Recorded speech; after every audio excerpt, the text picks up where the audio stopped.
Hello, everybody. Good evening. All right, so I'm Martin. And I'm Hannah. So we're the acupuncturists out of Oaktree, and this is a seminar on stress and anxiety. Obviously, if you're here, you already know that.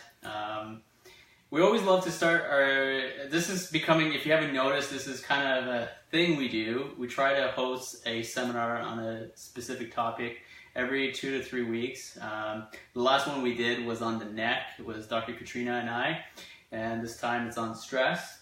To be honest, I'm feeling a little bit stressed talking about stress, but we want to take this seriously. Also, it is a serious topic for sure, and we don't want to joke too much about it because obviously something that definitely has a grip on a lot of people. We're going to talk about anxiety and stress, and so if you're attending right now, or if you just if you're watching, if you've been part of this before, we try to make these interactive. There's a reason why it's live. It'd be so much less stressful if it wasn't live. But we pretty much eat really quick. We finish doing acupuncture. Hannah drives like super fast. I arrived about 2 minutes ago. And then she's still a bit sweaty and but we want to do them live so we can engage with you. That's the whole point. So we can have some questions, some interaction. And that's the purpose of doing it live. So if you're from far, please let us know where you're coming from. Whenever she's on, so we tend to have some people from Nova Scotia. Yeah. So if there's anybody from Nova Scotia, we're saying hi. Hi, Mom. Yeah. I know she's watching. Hi, Margot. And if you're not from Nova Scotia, anywhere else from, even if we have people from other parts of the world, or we're always, please let us know where you're from.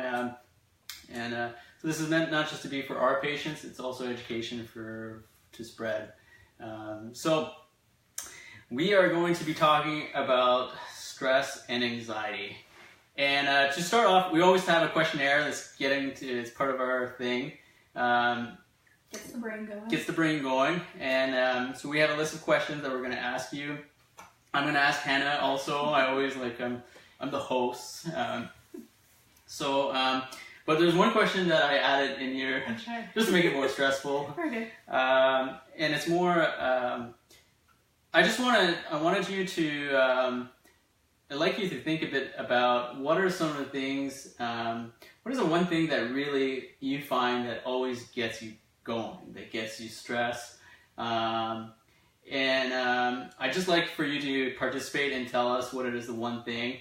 I know my one thing for me, I tend to be like what's called a cool cucumber. Is that what it is? You like that expression? Most people, I think, would categorize or would say that I'm a pretty mellow type. Yeah. Sometimes people will say, "How is he so grounded?" Yeah, grounded. But there's one thing that always throws me off, and it's my one thing. I have to think of what is the one thing, and it's technology. So as much as I have a line where I say, I love technology when it works. Yeah. But the moment, and I happen to have a lot of technology in my life. I just think about in this clinic, we probably have over a dozen computers, and I have a whole person that's dedicated towards technology, and that's been a lifesaver for sure. But for me, one thing that kind of is just it's technology. Do you have a one thing that you can share? It used to be traffic, just because I wasn't used to traffic. Yeah. I come from the East Coast, there's no traffic, no such thing. Mm-hmm. But I feel like I've grown to understand traffic here, and it's even really not that bad here. You haven't lived in I go in such a go pace all the time that when I'm stuck somewhere, that's what gets me going. So whether it's traffic or whether I'm walking behind slower people, even though that shouldn't frustrate me, that does frustrate me, just because I have a task, I'm doing it, and I'm going. Mm-hmm. So anything that makes me stuck, that frustrates me. So are people writing? Is there any activity? No questions yet. Someone from Orleans watching though. Okay, great. Welcome from Orleans. That's where she was 2 minutes ago. Okay, so let's get started with our questions. I'm going to ask you, and I'm also asking you if you're online and participating. Is there a difference between stress and anxiety?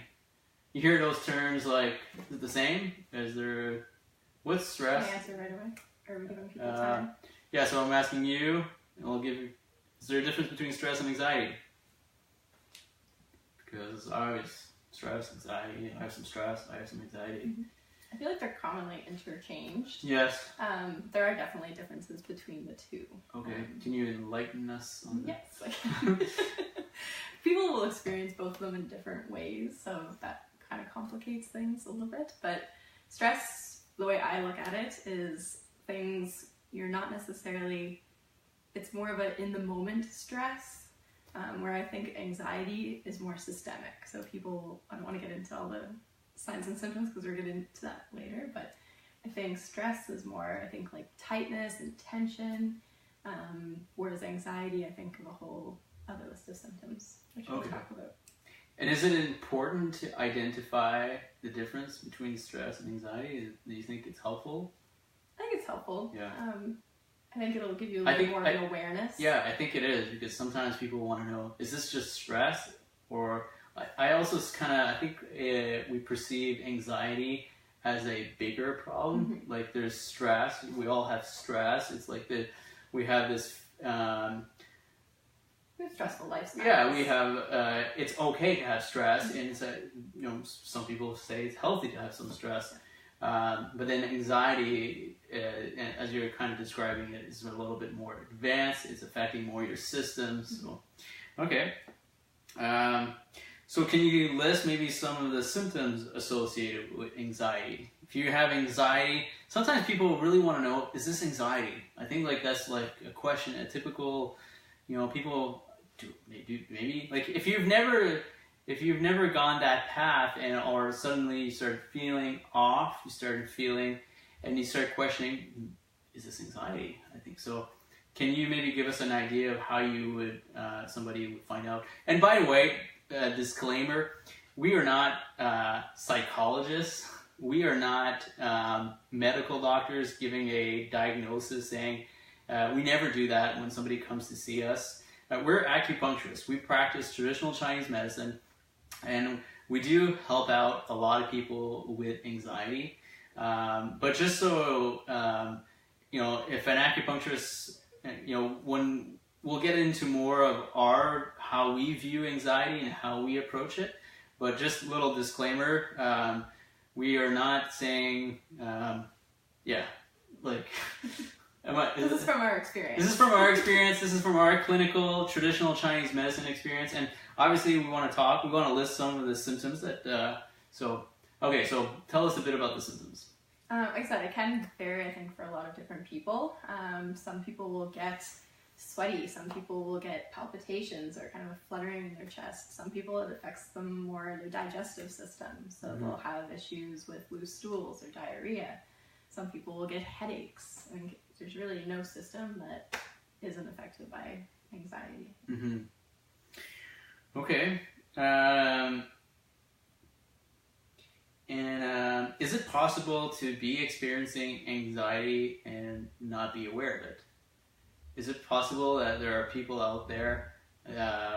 It's like sometimes I have a couple that comes to see me, and I often ask, one of the questions we often ask in an examination is, do you have some stress? Are you anxious? Are you depressed? And sometimes the person I'm answering that will answer says, no, I'm good. And then the spouse will like, No. What? Do you know? So is it possible? Can you tell us a bit about that? Yeah, I think absolutely. I think a lot of people aren't necessarily aware of the exact anxiety that they are experiencing, because there are different symptoms. They might have a symptom and just attribute it to something else, whether it wasn't sleeping well or something they ate. I know for myself, looking back, when I was a teenager, I remember having palpitations, and I'm sure I had other things as well, but I remember that one in particular, and I remember saying, or my mom, Margot, she was like, you need to go get that checked, and it's probably your heart. And obviously there was nothing wrong with my heart when I went to get it checked. And looking back now, I probably was experiencing some anxiety at the time. It was high school, things were stressful. Like, that's probably what it was. But at the time, if you asked me if I was stressed or anxious, I would have said, not really, no. So I think a lot of people are in that same boat where they have different symptoms and they just can easily attribute it to something else and then they just forget about it. Yeah, I think a great example of that would also be if suddenly there's a change of voice. Just if the tone changes. How like, why am I feeling like more raspy, more like there's a frog in my throat? I need to clear myself, I need to clear myself. Well, that's kind of your throat that's constricting. That's, you know, there's some tightness going on in that area, and part of it could be attributed to anxiety. Okay, so so the best, quickest way to treat stress or anxiety is prescribed medication. That tends to be the root. Is this a true or false question? Yeah, it's a true or false. Is it the best? Yeah, sorry. She wrote these questions. So is true or false? The best way and quickest way to treat stress or anxiety is prescribed medication. I think a lot of people quickly turn to that because it is often what is seen as a quick fix, but I don't think that's the best or the quickest way necessarily. I think it's just a band-aid. We talk about this a lot with everything, with pain, with digestive issues, with headaches. It's just a band-aid solution for now. At some point, you know, you stop taking the meds and the problem comes back. So was it ever really gone to begin with? Or was it just covered up? So in traditional Chinese medicine, do you think, before you answer this, do you think that we treat everybody that comes in to see us and that is suffering from anxiety, we treat them exactly the same? Do you have any?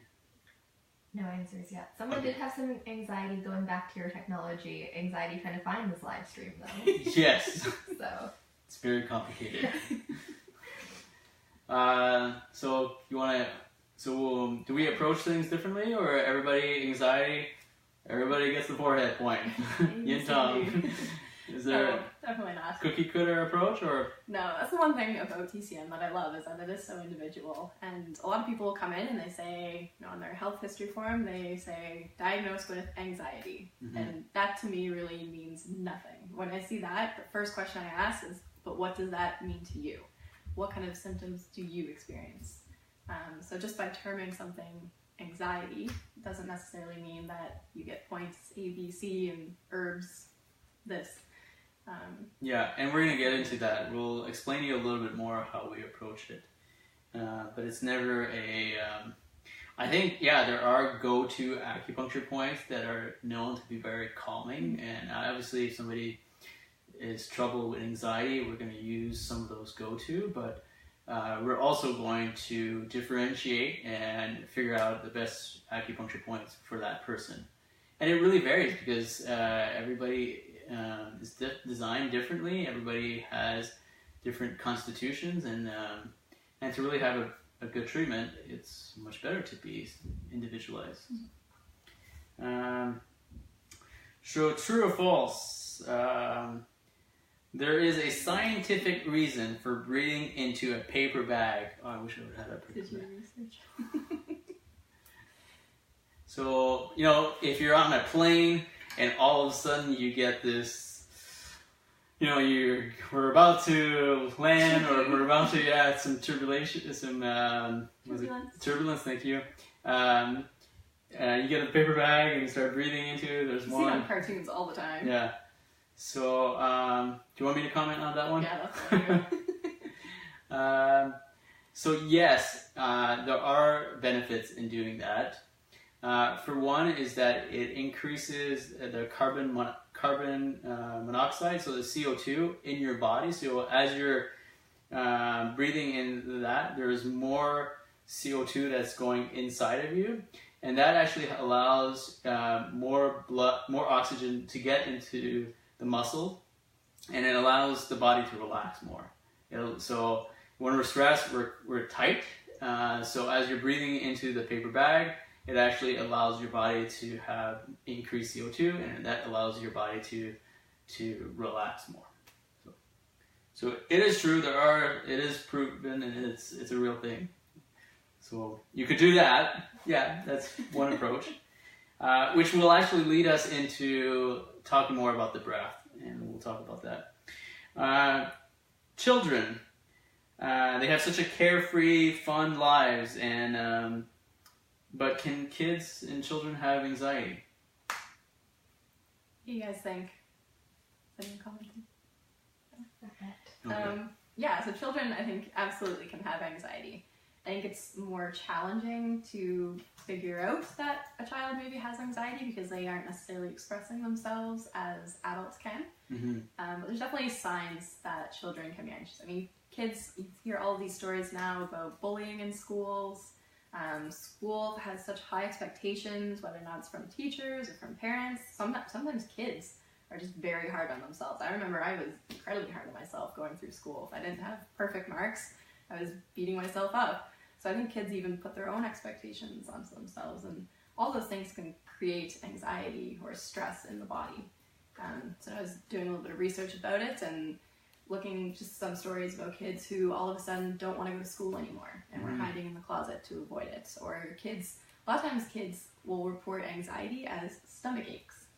So they come and they say, oh, my stomach hurts. It's because they know something's wrong. And for kids, whenever something's not right, it's usually their stomach. So I was reading a lot about how a lot of kids will, say that they're stressed and they're anxious just by having an upset stomach. Mm-hmm. Yeah, I have 3 kids, and they're still young. Two of them are in school now. And I can see how there's already some conflicts going on in the bus, in the classroom. There's and these are sweet little kids. These are how could? But I think I think there's a big part of anxiety that gets ingrained in us as we're young and developing. They say the first 3 years of your life are the time that you change the most, and there's so much your body adapts and evolves the most in the first 3 years, and how just by we observe, and then look at kids, that what they do is they're very observant. That's how they learn. They just look and they see their parents. Where I was talking to somebody today, and she was telling me how it seems like my anxiety is being passed on to my daughter.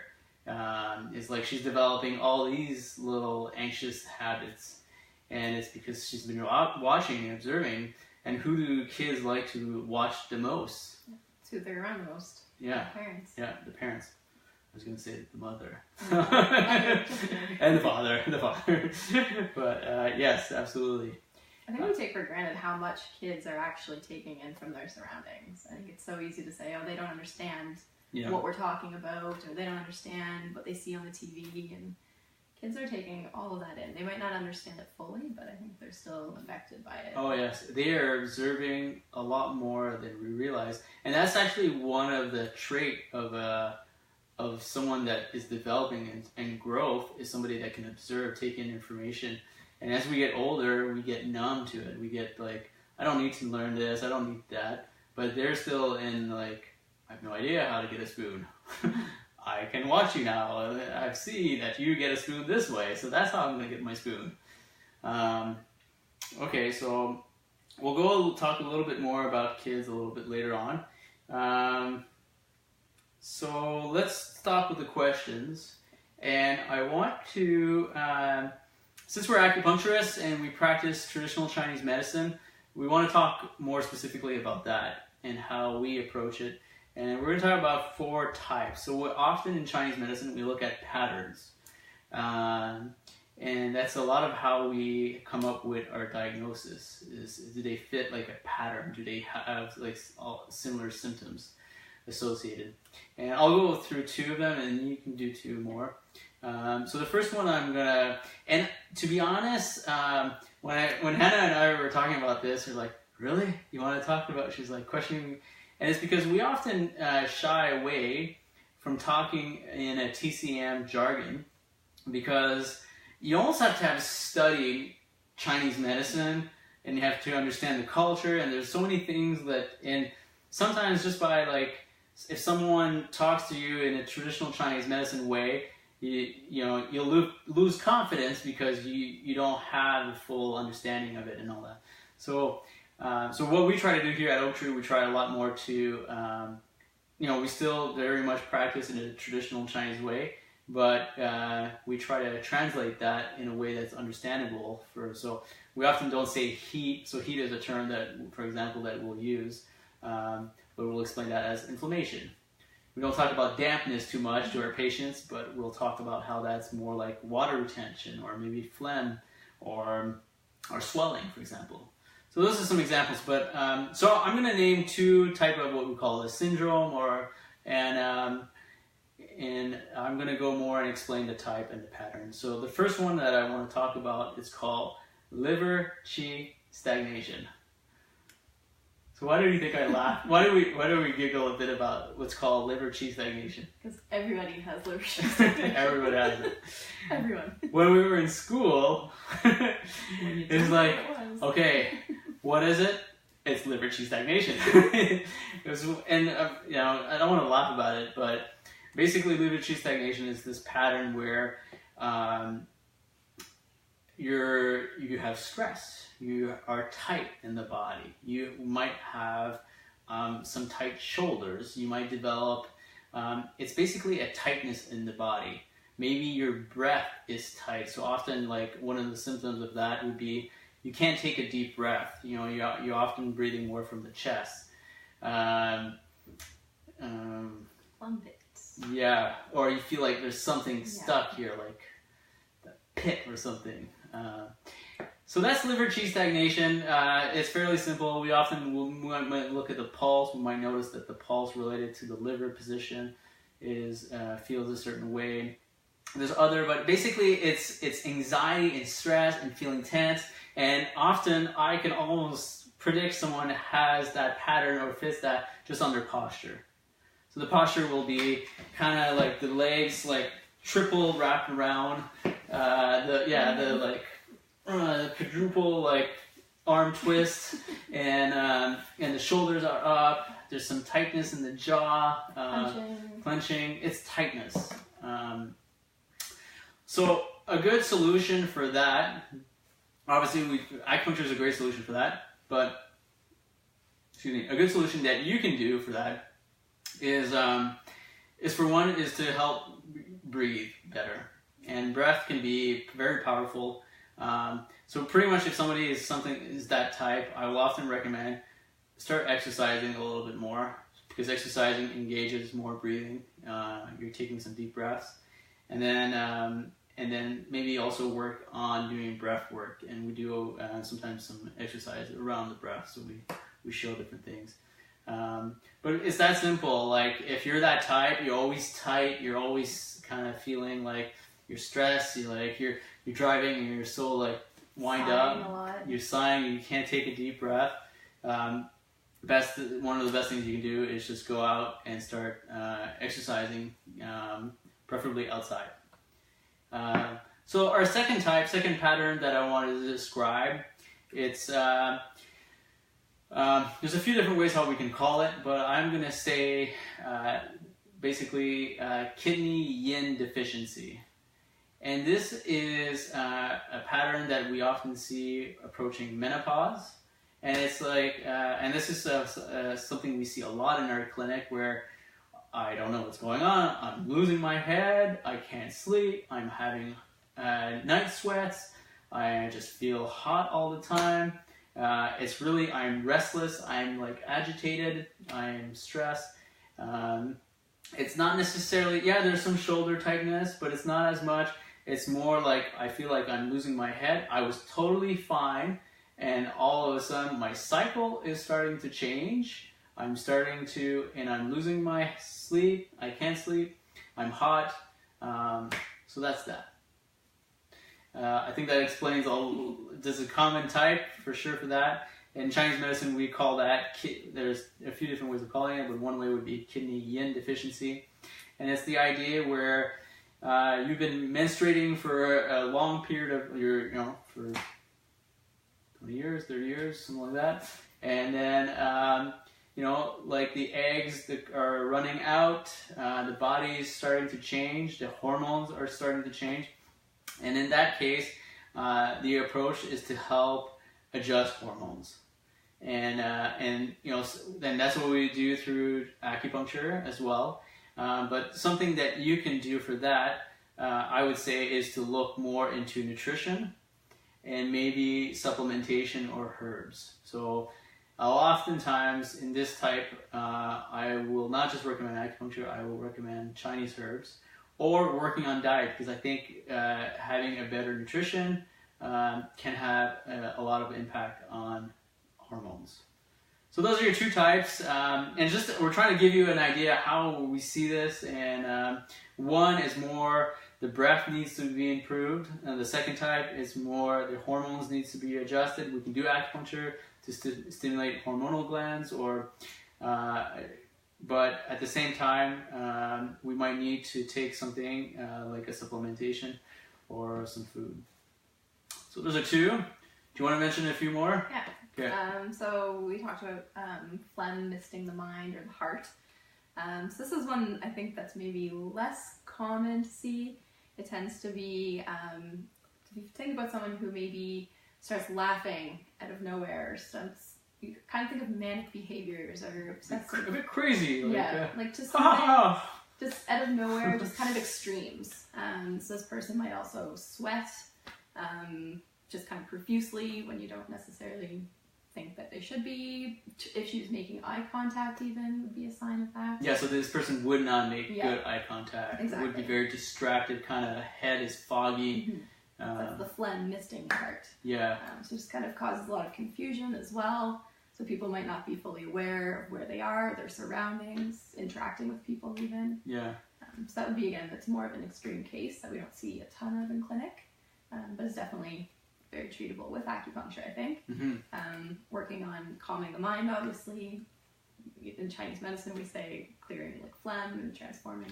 Yeah, so can you quickly, like clearing phlegm would be something like, so this person would probably produce more mucus or more swelling. Yeah, so they have like a rattly chest sound probably. Yeah. Clearing their throat, they're coughing often. Yeah. A cough that they, it's not necessarily a real cough, but just more of a clearing their pathways. Yeah. That would be more of a phlegm cough. Yeah, and in this case, I think nutrition would come in pretty importantly as well to try to clear some of that mucus formation. Yep. All right, and then what's the fourth? And then the fourth one is liver yang rising. Liver yang rising. Sounds very intense. Yes. So this is a kind of a combination pattern. So there are some deficiencies, but also some excess. So this person might have a lot of dryness, might have some issues with their cycle as well if it's a female. But the kind of characteristic for this is outbursts. So things are kind of going and then all of a sudden, bam, angry. Or rage. Yeah, just something, it rises, the yang rises, and it happens often very quickly. Yeah. So it's just a matter of, in Chinese medicine, it's an imbalance of the yin and the yang, so the yin is not able to actually cool the yang, so that's where that fire comes up. And you'll also see like problems with sleep. Mm-hmm. Dizziness, vertigo, a lot of too much stuff in the head, which makes us restless, so agitated. So those are just kind of give you some ideas, a bit of how we see it, and we never like Hannah mentioned, somebody comes in, I have anxiety. Okay, well, what does it mean? What are you experiencing? And there are more to that as well. There's maybe heart deficiency. So we wanted to give you a glimpse of how we see it and how we help. And again, it's never a one-stop approach. There are multiple approaches. So we talked about acupuncture. I mentioned a few solutions like the breath. I mentioned exercise. Is there other solutions that you'd like to talk about? Yeah, well, I think there's all kinds of techniques of coping with anxiety and stress. Some people really like meditating. It's definitely not for everybody. Do you like meditating? Well, my sister, I don't know if she's watching right now, but she gave me a subscription to this meditation app. Okay. And I lasted about 10 days, I think. It was not for me. It's very hard for me to just sit. Was it a free app or something? No, it's one you pay for. You have to pay for it. No, this was like it was a trial session or something like that. But yeah, some people, meditating is very hard. And I think probably for those people, they're maybe the ones who need it the most. I'm sure I would be somebody who'd be I'd benefit from just sitting and being with myself for a few minutes. But yeah, it can be very challenging. But for a lot of people, they find it very, very helpful to just... There's various ways to do meditation. There's moving meditation, walking meditation. There's multiple... When we think of meditation, a lot... When I was like a while back and somebody would say meditation, I pictured... I don't forget the position. What is it called? Is it the lotus? Or I don't know. But, sitting at cross-legged, kind of humming, or like, I was like, I don't see myself doing that, or but I tried a little bit. I have a good friend who is very much into meditation. He's actually gone to, there's places you can go and there's not a word, you cannot talk for several days. And he's done that several times. And whenever he comes back, he's always so excited because he's like, how often do you really get to do that? How often do you get to live in complete silence? I think personally I get a lot of meditation benefits out of running. I also think just out of walking, specifically more walking in areas that I'm maybe less distracted, so usually in nature. So meditation is your thing, great. If you're like, I can't do that, know that a lot of people find like maybe their way of meditating in acupuncture as well. Like acupuncture has probably been the best for me to help me relax. I have yet to have really found something that I can relax so deeply in how I do it when I get acupuncture. So that's a good solution. Meditation, look into that. Do you have another one? Or? I think being in nature, you mentioned that. I think just being outside is great. And not just outside necessarily in the city, but actually get away from the city every once in a while. Be in the woods, be around trees and dirt, all that good stuff. I think that's incredibly therapeutic for a lot of people. Yeah, there's this thing called grounding, which grounding is the idea where the earth has I believe it's negative ions, and it's what you basically have to do is just take off your shoes and socks and just be connected with the earth, be connected, and just go barefoot walking. And I remember when I was a kid, I used to do that all the time. I grew up on a cottage, and we never wear shoes. Our feet were always black, but we were always barefoot. And looking back, that's obviously there's a lot of other health benefit. I was getting tons of sun. I was just like in nature all the time. But one benefit for sure is I was grounding. I was barefoot all the time. I think other activities too that people enjoy. People don't necessarily think of singing, but I think singing is a great way to vent. And I think you don't have to be a great singer to do that necessarily, but I think a lot of people could benefit from using their voice. Yes. Then we talked about how people feel stuck often, and sometimes that is in their voice, and they feel that tightness, that plum pit in their throat. Yeah. So I've heard a lot of people using singing as a way of venting. Interesting fact, or interesting comment. One of Emily's dream, my wife Emily, she always wanted to take singing lessons. So one year, I forget if it's for birthday or what, I got her a singing coach to come in, and I don't know, it was like 12 lessons, or it ended up being much longer than that because she really enjoyed it. But you can do that. You can go on Kijiji and find somebody that will come, just how we can take piano lessons, but we always think, well, my kids have piano lessons, my, we have this and that, and we have like gymnastics or all that.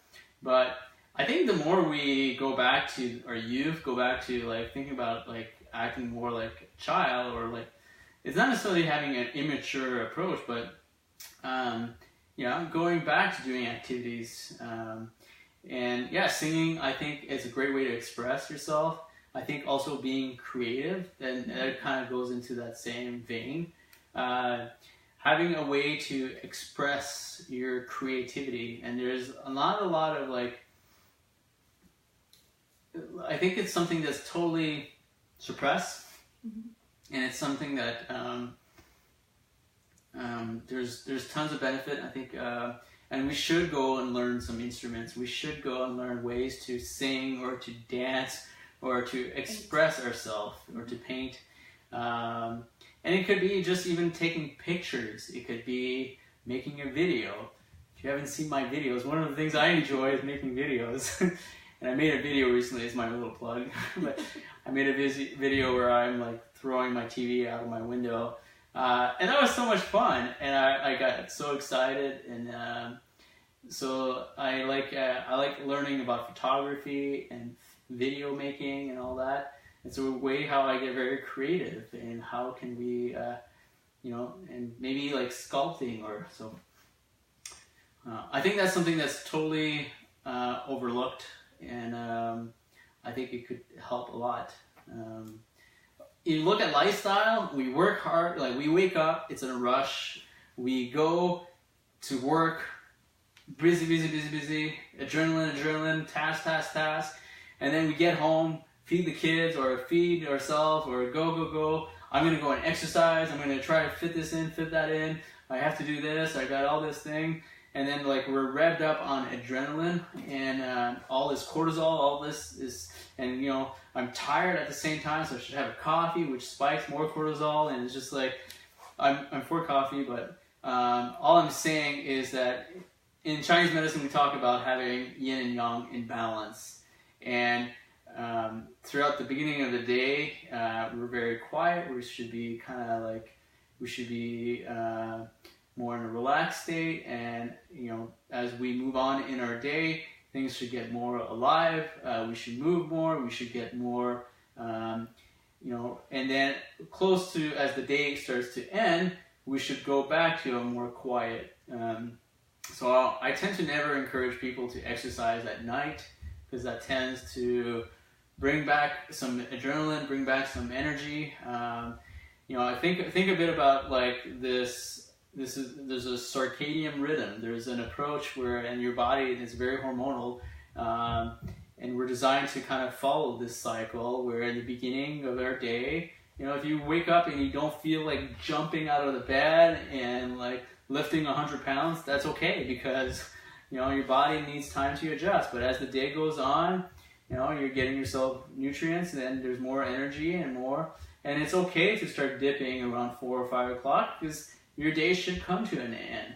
But the problem is that today, like we're stimulated by lights, and then we have this excess food where it keeps us going all at night. It's like right now we're in a room that's fully lit. We can control that. Mm-hmm. We're getting a little bit tired. Let's have a snack, and then we got our second win. We're good to go. And then the next thing you know, we start breaking the cycle. We start breaking the rhythm. So I think being more connected with that type of rhythm is very important. We have a question. Okay, great. In Chinese medicine, is there a way that we should start our day?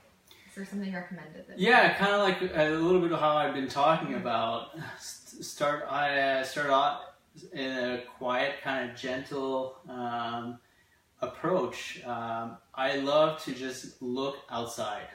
That's one of the things that I do, and especially now, I like to get right. It's one of those things I naturally gravitate towards getting some sunlight in my eyes, getting some, seeing the natural light.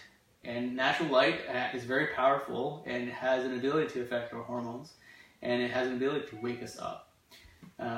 So, maybe having a bit of warm water. You don't always have to rush towards a sugary type of breakfast. You could have maybe start off with just some lemon water.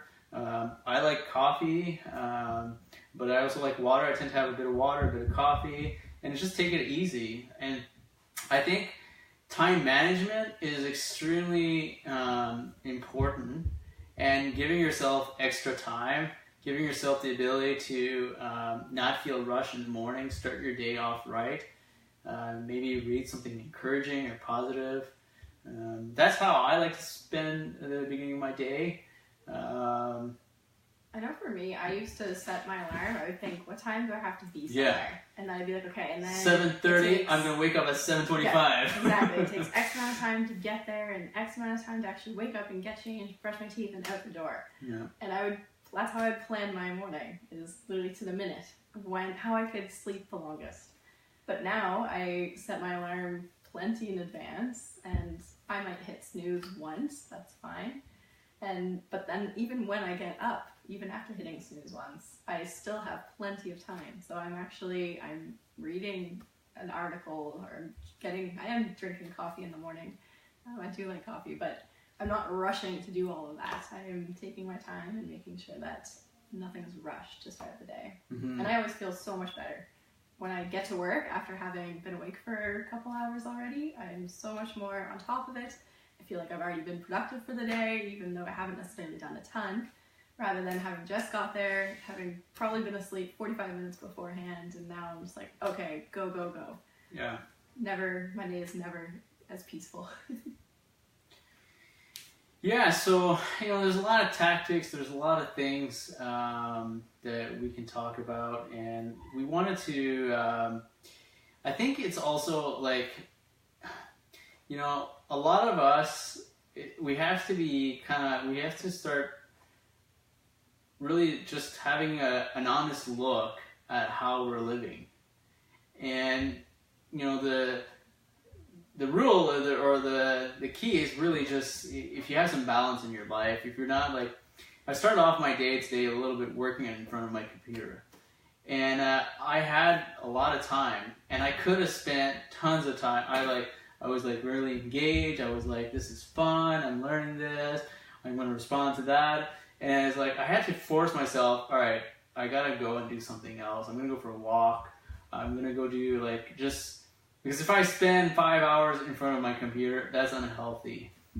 So I think just having an honest look at your lifestyle, and are you too much focused on your career? I think if you're not focused on your career also, if you're not finding, I was talking to somebody today who was telling me how I just don't really have much of a purpose. I go to work, but it's really I don't think it's my calling.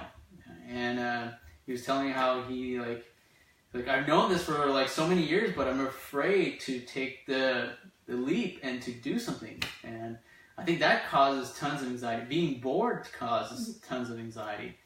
I want to finish off two things. I got my stick, so maybe we can do something with the stick. And I want to finish off talking about kids, because this is a soft spot for me. And looking back at my childhood, I think I was pretty blessed. I had great parents. All parents are great. I'm a great parent. I'd like to believe I'm a pretty good dad. But we're all going to fall and make mistakes and wound our kids somehow. We're going to say things that... but I think it's very, very important to really highlight their strength. And as far as I can remember, I remember specific vivid moments of key people in my life telling me lines about me, saying how I have this professor who had said, you're going to be incredible when you're going to be older. I just can't wait to see what's going to... And I remember that moment. It's tattooed in my brain. I remember a basketball coach saying things. I remember going for a haircut and getting hearing a line and is oh, really? So I think I'm sure we do this, but I think having really with kids having and don't make it up. Don't say you're very good at this when you're but really find their strengths and tell them you're great at solving these problems. You're I can't believe you're able to discover this. How observant you are, or really just highlight their strengths. And if you have confidence, I think that is a huge anxiety killer. Having confidence is how do we get confidence? Well, I think a lot of it has to do with our childhood and how if you were you mentioned how you had to have great grades. And your parents probably didn't want to like put all that stress on you. No, if anything, they were telling me it's okay. Just relax, it's okay. If you don't get a 90, it's fine. But somehow, some of that message got communicated to you that you're going to be more accepted and more loved, or more. Your brain registered that good grades mean good Hannah, and that's what I need to do. And it's not always true.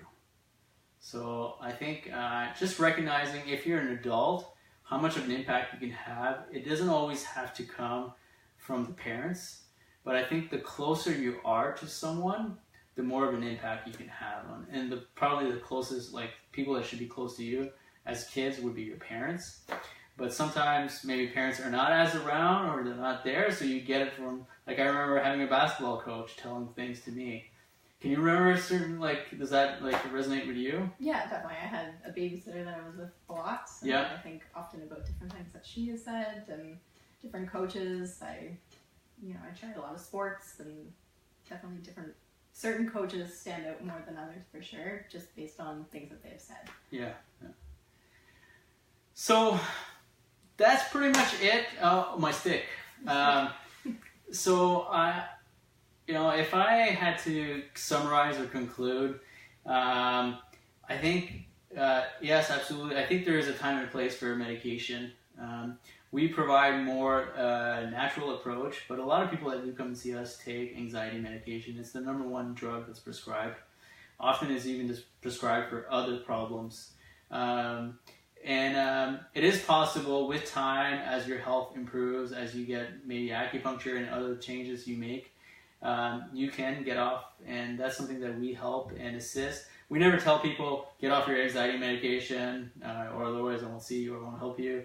Often we encourage, go back to see your family doctor and talk and to explain that you're in a better place, you're in a better state, you're doing well, you're seeing some good improvements, acupuncture is supporting you, and then with time the doctor will explain to you how to gradually reduce your dosage, and then and you can do it. And I think that's something that a lot of times it's hard, because you've been in this position, you know what it was like being in that state of depression, you know what it was like, how maybe dark that time was. You're like, I'll never go back. And you think, well, that I took that drug, and because of that drug, I don't feel like that anymore. So it's very, what would you say to someone who maybe has been in that scenario, or is in that scenario with like, I just don't ever want to go, because I have patients like that all the time that will tell me, I feel great, I'm doing great, I don't even want to think about going back to that. I think it's hard, because then that's creating a vicious circle, because then people, you're feeling better, less stressed, less anxious, but then you think about reducing your medication, and that makes you feel anxious again. So it is hard, it's a delicate balance, and I don't think either one of us would ever recommend people to quickly stop anything. Like I said, we're always going to be getting people to refer back to their doctor, and stressing the importance of weaning off and not making. I've had some people too that are complete opposite, that they just want to be off their medication so bad the second they feel better. I've got one person in mind that I'm thinking of, and as soon as she felt better, she wanted to stop her medication. And that's also not the answer, because you need things to be stable, and you need to gradually change, and just because you're feeling better for a couple days doesn't necessarily mean that you can chop everything right off. So it's definitely a delicate balance, and it is hard, but I think working with supportive therapies like acupuncture and consulting with doctors and knowing how to gradually decrease and make those changes definitely helps. Mm-hmm. So there you go. We're going to wrap up. We're going to finish up with a quick little exercise that I'm going to, but we wanted to just share our perspective on stress and anxiety, how acupuncture plays this. So now you have a better idea how we approach it, how it's very individualized. There's more to it than doing acupuncture. I think it's having an honest look at your lifestyle, trying to bring back some balance. There's a lot of different solutions that are out there. Your app, if it's not the app, maybe go in nature, walk, start singing, all sorts of things. One thing I'm huge about is just moving. I think it's an ability to express yourself, and movement is an expression. I think dancing is really good for that. I'm a horrible dancer, but one of the things that I went recently was a fighting monkey. She doesn't know what we do. But I went to a seminar in Toronto. If you should look it up. It's amazing. It's called Fighting Monkey. It's a type of movement practice, and it's the idea that we're meant to move. We're meant to move in various, not necessarily in an isolated, like I'm supposed to move like this or like that, but all sorts of variation. We're supposed to articulate our body and to move a little bit like dancing. How it's so I have my my good stick that we're going, and I just want to show you a quick little fun exercise. If you have a friend, a partner, a lot of movement drills you can do alone, but there's actually, I think, more benefit out of doing with a partner. So you're gonna be my partner. Okay. So we'll just move our chairs. So I got my super stick here. This is just, you could use a broomstick, you could use anything. Maybe if we're Canadian, we got maybe a hockey stick. So you can use all sorts of different things. So the point is that we are going to, so we want to move, and when you move, you start breathing a little bit better. And so you and I are going to hold this. So hold it, yeah. And I'm going to move it, and we're going to move in certain ways, and then you're going to move it too. And we have, it's a free thing, like it's an expression of movement. And sometimes I'm going to force you to come down, and sometimes I'm going to maybe twist you a little bit or twist you back. And see how you can't see, but she's smiling, so that's important. And so it's not necessarily a forceful, like trying to beat up somebody on it. You could wrestle, and but I'm not trying. It's more just about kind of dancing, but maybe less awkward. If you can do dancing, but it's more how I'm maybe going to challenge her, and she doesn't know where we're gonna go, and she might have to twist her body a little bit. She might have to bend to squat. And that's the idea. So we'll just do that for like 20 seconds to show you a bit. All right, so.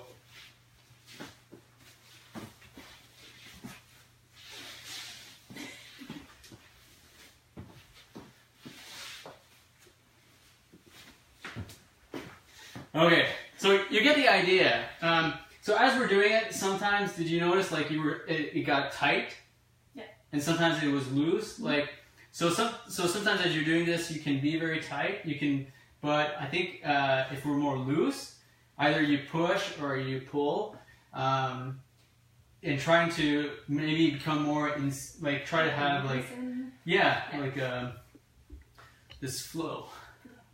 So there's all sorts of fun games. If you look up Fighting Monkey, you can see all sorts of YouTube videos, and this is something that I do. I want to show people. This was a quick one. I don't know if we demonstrated. It's more to it than just that. But part of it is kind of just that. It's to play. Two people hold a stick, and they play around with it, and they move in different directions. And if you're interested in, maybe you see it and you're like, oh, this looks very interesting. You want to learn more about it? You can get in touch with me. It's something we include in what's called Oaktree Body, and what we're doing for the month of May is that we're doing we have a promotion for Oaktree Body. It's $10 to join, but we always do this thing, a giveaway, when we do these live Facebook Live.